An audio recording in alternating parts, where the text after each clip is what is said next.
Get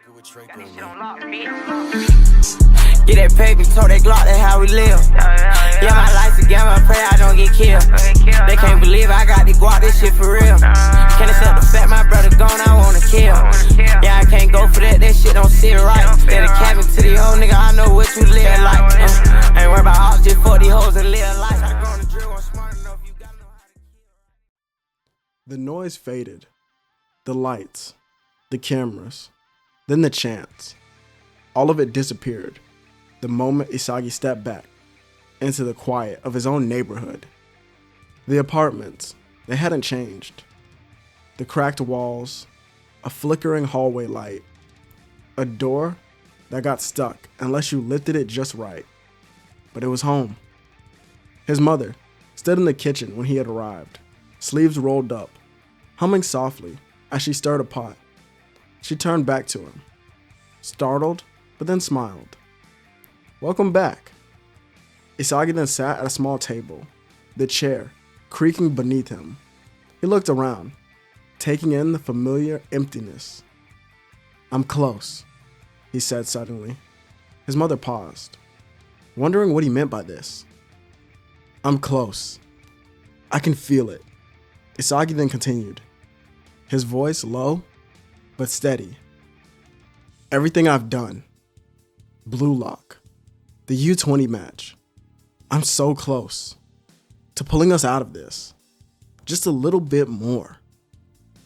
She then walked over and placed a hand on his shoulder. "That's not your responsibility to bear," she said gently. "You're my son, not my savior." Isagi clenched his fist.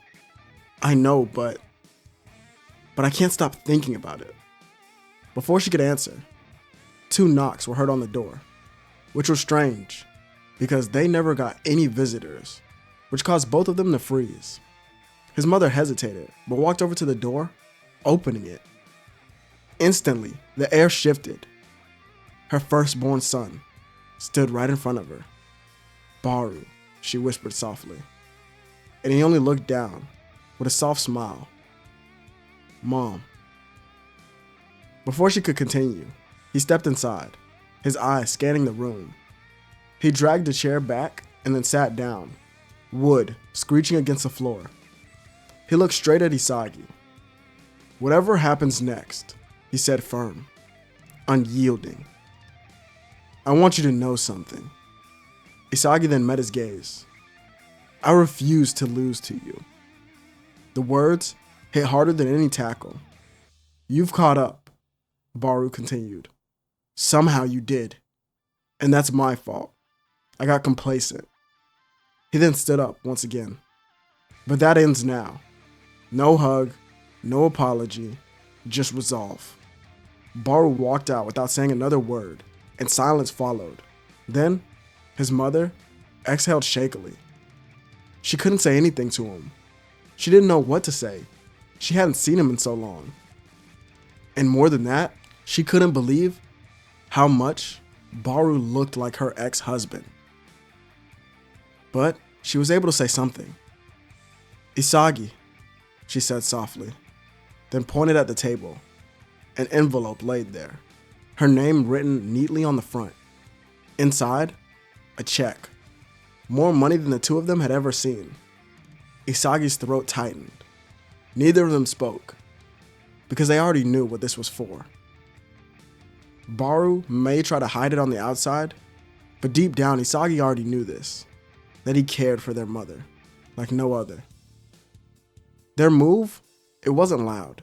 No announcements, no cameras, just 2 suitcases, and a door that closed quietly behind them. The new apartment, it wasn't luxurious, but it was clean, bright. The walls were smooth, the floor didn't creak, and sunlight poured into a wide window. Isagi set the last box down and looked around. His mother smiled, a little tired, but thankful. "It's nice," she said. "Yeah," he replied softly. "It really is." That night, Isagi sat on his bed while his mother unpacked in the other room. The sounds of a normal life began filling the space as he thought about the match. For a time, silence filled the room. Then, through all of it, his phone buzzed, causing him to open his eyes. As he read the message below, Blue Lock restart notice. Isagi stared at the screen, then clenched his fist. It's time. The gates of Blue Lock opened once more, but the atmosphere, it had changed. Isagi stepped inside, eyes sharp, posture steady. The hallways were familiar, yet filled with an unfamiliar tension. Even the U20 Japan players stood among them now, former opponents. Now, they could be competitors. This wasn't survival anymore, Isagi thought. It's selection, on a bigger scale. The lights then dimmed, and the screens ignited. Jinpachi Ego appeared, his hands in his pockets, a grin, sharp as ever. Welcome back, he said, you unpolished gems. Silence then fell among the players. As you can see, Ego continued, we've forced the world to look at us. Headlines flash, commentary, international reactions. But let's be clear of one thing, Ego said coldly. If we challenge the world as we are now, the screens then shifted to crushing defeats. We'd lose. No one argued. However, Ego then went on. There's still room for growth. He leaned closer to the screens. So tell me, what truly made you stronger? What was the primary reason that you've grown so much? The screens changed to different things. Stadiums, cities, cultures. Your environment, he said simply. Murmurs then spread. You evolved because the world around you demanded it. Ego smiled, then widened. And now, the screen shifted again. France, Germany, Spain, England, and Italy. The Neoegoist League awaits you. Isagi's eyes locked onto the screen. This is it. The next environment. My next evolution. And this time, I'd be able to choose it for myself. Isagi stood quietly and thought. Eyes focused, the images of the Neoegoist League still burning in his mind. Footsteps then approached him. Yoichi, Iki Nico, was seen right in front of him, hands in his pocket. He looked at Isagi. I've been watching you, and we've been able to play together. So let's continue that. Your vision, the way you control games, if you choose a place, I'll follow. Before Isagi could answer, another presence joined him. Oliver Aiku, the captain for the U20 Japan team. Yeah, I'm with the kid here. You don't just score goals, Aiku said calmly. You play like you're some sort of hero. It's like magic on the pitch. So, I'll follow behind you. Isagi was surprised, but he stood there, thinking. Paris. This was where superstars could be made. Germany was pure efficiency. Spain had freedom and even creativity. England was pure intensity, a fast motion offense. But then something else struck out to him. Italy. Strategy, structure, strength. A system where vision mattered more than chaos. Strategies that could shape a striker.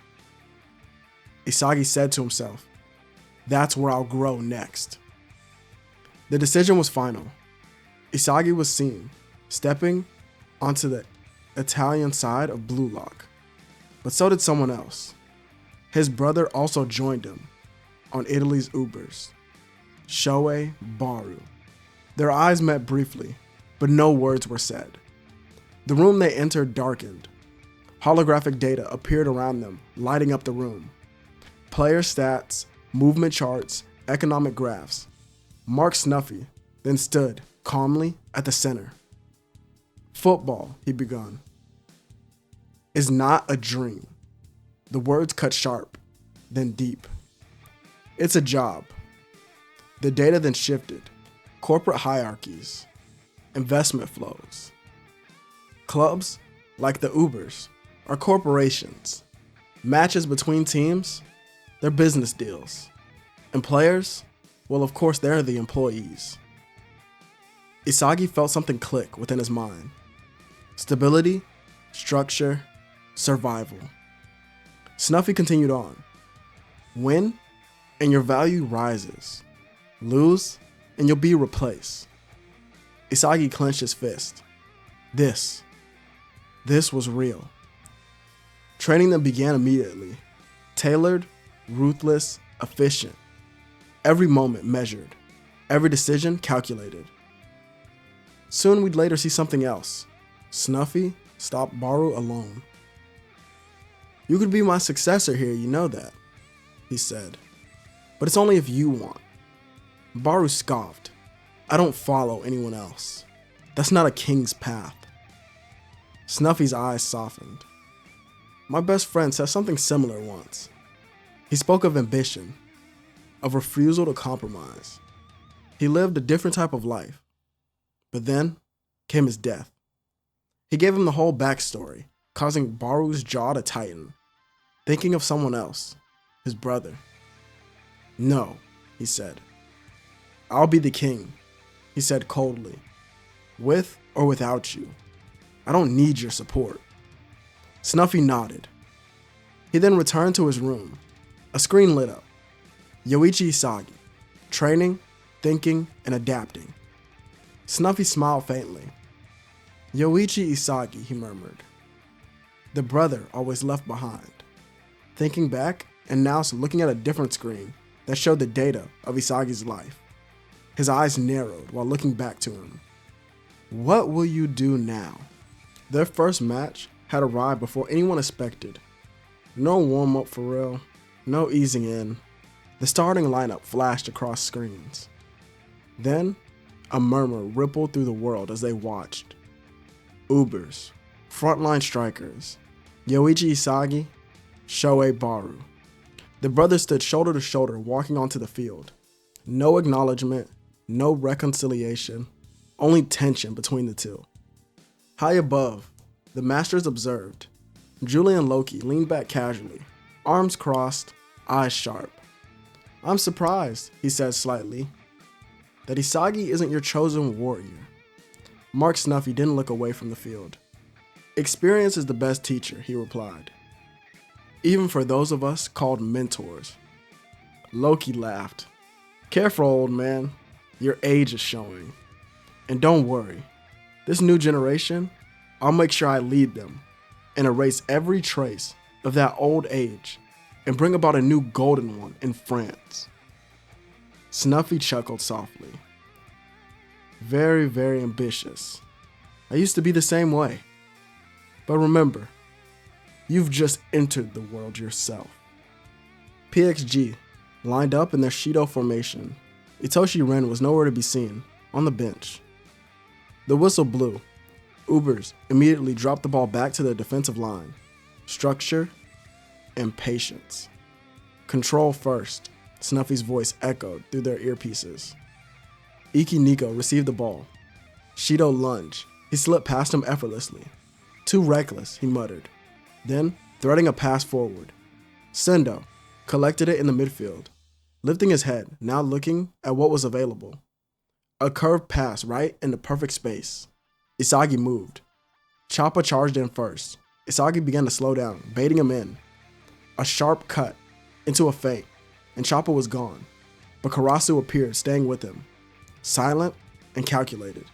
You're not slipping past me, he said calmly. The air began to shift. Isagi's pupils narrowed. Hunger. The predator eye ignited. A step over. Violent and sudden. Isagi exploded past him with speed, and then struck. A goal. The net screamed. Around the world, analysts froze mid-sentence. Isagi thrusted a fist into the sky, looking down at his feet, believing that now is when change would come for him. PXG responds instantly. Zantetsu ignited down the flank, speed tearing into open space. He flicked the ball upward. Shido reacted. A twisted, awkward volley, but it was pure violence. A goal. He laughed maniacally, spinning in place. This is my explosion. Thinking of this, Snuffy was impressed that even Loki could get someone like him under control. But he didn't believe that that was true control. A player like that could run rampant and cause your plan to diminish quickly. The UBERS soon regrouped. Snuffy's voice cracked through their earpieces. Next strategy. Can it? Barou then took the ball. As something clicked, he surged forward, bulldozing defenders, crushing space beneath his stride. Bow to me, he roared. A thunderous strike would follow. A goal. He leapt into the air, arms wide. I am the king of this field. No one else. All the cameras panned to him, as those around the world who were watching would note that this is very similar to the goal that he had scored in the U20 match. A destructive player like this garnered the attention from all who would watch. Loki glanced at Snuffy. Neither had moved a sub in, even though it was match point for the UBERS. They only watched. Loki began laughing. You know, Charles is unreal at his age. As if summoned, Charles danced through the midfield, taunting defenders and playing freely. He sent the ball forward to Karasu, but then it vanished. A figure emerged, tattooed on the neck, gold teeth flashing. He stole the ball cleanly and spun around Shido. Now in the midfield. All of you, he said lazily, aren't even worth the risk. His eyes suddenly locked on to one player, Isagi. A flashback would happen here. It was nighttime. Isagi trained alone once again, exhausted but driven. A crunch echoed. Don Lorenzo appeared behind him, snacking casually. You're interesting, you know that? He said. On the outside, you don't really look like much. Isagi ignored him. But whatever is in that twisted head of yours, he smiled, that's what makes you dangerous. What do you want? You're still not even close to being the best. Isagi turned to him as these words had caught his attention. There's a world of strikers beyond your imagination, Lorenzo continued. Chasing the big fish won't get you there. He leaned back. You need your own world. Isagi stepped closer, his eyes burning. Lead me to it? No, it's not so much as something I can lead you to, Isagi. Lorenzo then dropped his food to the ground. Now, leaning back, but smiling. It's something that I'll help you create. Back to the match. Lorenzo surged forward with zombie dribbling, taunting defenders effortlessly. He chipped the ball forward and Isagi moved. The predator eye burned. He curved the shot around two defenders, past the keeper's fingertips. A goal. The match was over, and the UBERS won. The team rushed Isagi, cheering and shouting, but he walked past them, straight to Lorenzo, who had grinned, gold teeth gleaming in the lights. Not half bad, kid, he said. Could have been better, though. Isagi smirked. Then I'll surpass even this. And the world watched, uneasy. Yoichi Isagi was truly terrifying on the pitch.